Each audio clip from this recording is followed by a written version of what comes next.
मर्दो ज़न बच्चे और बच्चियाँ भी सभी, मर्दो ज़न बच्चे और बच्चियाँ भी सभी, इल्म हासिल करो, इल्म हासिल करो। जी बहुत अच्छे से। मर्दो ज़न बच्चे और बच्चियाँ भी सभी, इल्म हासिल करो, इल्म हासिल करो। यही फरमान रब, यही कौले नबी, यही फरमान रब, यही कौले नबी, इल्म हासिल करो। इन दोनों चीज़ों को साथ लेकर चलना है। हमें आखिरत को मकसद बनाकर चलना है, दुनिया को ज़रूरत समझकर ज़रूरत के वक्त उसको भी हासिल करना है। इनके बाद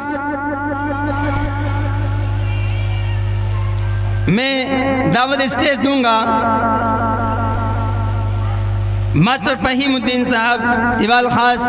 इस सरकारी मुलाजिम हैं, सरकारी जॉब करते हैं, टीचर हैं, पढ़ाते हैं और कौम के नौनिहालों का मुस्तकबिल संवारते हैं।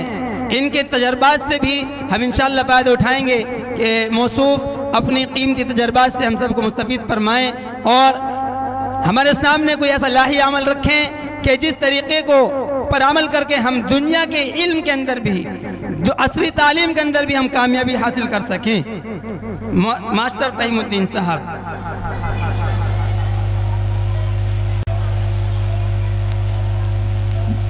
अस्सलाम वालेकुम वरहमतुल्लाहि वबरकातुहू। जनाब सदर साहब, सामईन इकराम साहब, हाज़रीन जलसा। बस देखो भाई लोगों, मेरे को बोलना तो आता नहीं, लेकिन मैं बोलने की कोशिश करूँगा।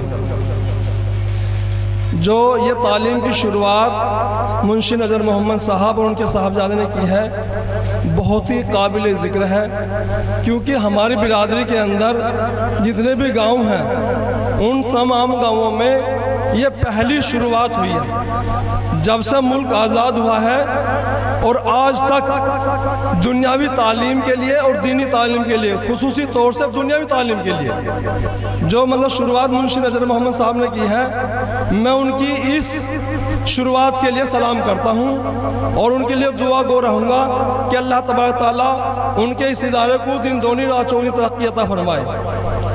दूसरी बात यह है कि जहाँ पर ये मतलब मदरसा बनने या स्कूल बनने जा रहा है, उसमें सबसे बड़ी ज़रूरत जहाँ फाइनेंस की होती है। बिना फाइनेंस के कोई भी प्रोग्राम नहीं चलाया जाता।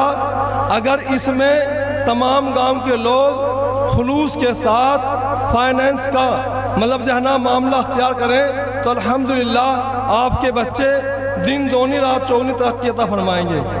आप इस चीज़ का अंदाज़ा करके देखें कि इस जितने भी हमारी बिरादरी गांव हैं, खुसूसी तौर से उन बिरादरी गांव में कोई भी ए ग्रेड का मुलाजिम नहीं है। तो सबसे पहली बात यह है कि हमें अपना हक हासिल करने के लिए हमें जो है ना कलम की बहुत सख्त ज़रूरत है, और जब तक हमारे पास कलम नहीं होगा तो कुछ भी काम बनने वाला नहीं है।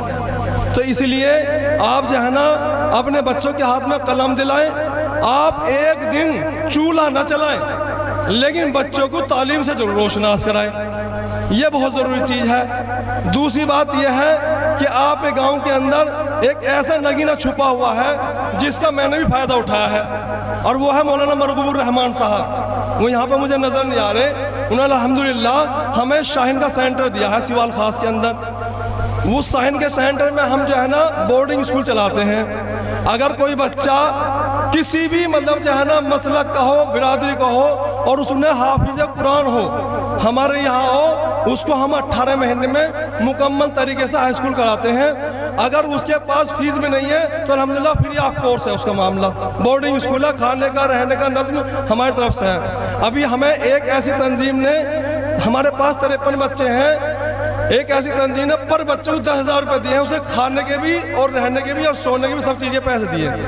तो भाई देखो, अगर आप अपने बच्चों को दीन और दुनिया से रोशनास कराओगे तो आपको हर चीज़ का इल्म होगा, और यह भी इल्म होगा कि मुल्क का आइन क्या है और इस्लाम का कानून क्या है। इन दोनों को, सिक्के के दोनों पहलू को मद्देनजर रखते हुए ये बात जो है ना आपको खुसूसी तौर से सोचनी चाहिए। और ख़ास तौर से यहाँ पर जितना बड़ा गांव है उस पूरी की पूरी आबादी के अंदर एक भी सरकारी मुलाजिम नहीं है। मेरी चाहना ये है, मेरा ख्वाब ये है, और मुंशी नजर मोहम्मद साहब का भी, कि भाई यहाँ पर जो है ना बच्चा जो है तालीम से रोशनास हो, वो मेडिकल लाइन में, इंजीनियरिंग लाइन में जाए, और जो है उसके साथ साथ जो है ना उसके सर पर जो है ना ला इलाहा इल्लल्लाह का जो है ताज रखा हुआ हो, और उसके हाथ में ऐसा कलम हो ताकि मतलब जो है ना उस कलम से जो है ना गरीबों, मिस्किनों और मजलूमों की मदद कर सके। भाई मेरे पास तो ये अल्फाज थे, अगर कोई मेरे से गुस्ताख हो तो माफ़ करना, लेकिन आपने अपने बच्चों को जरूर पढ़ाना। अस्सलाम वालेकुम।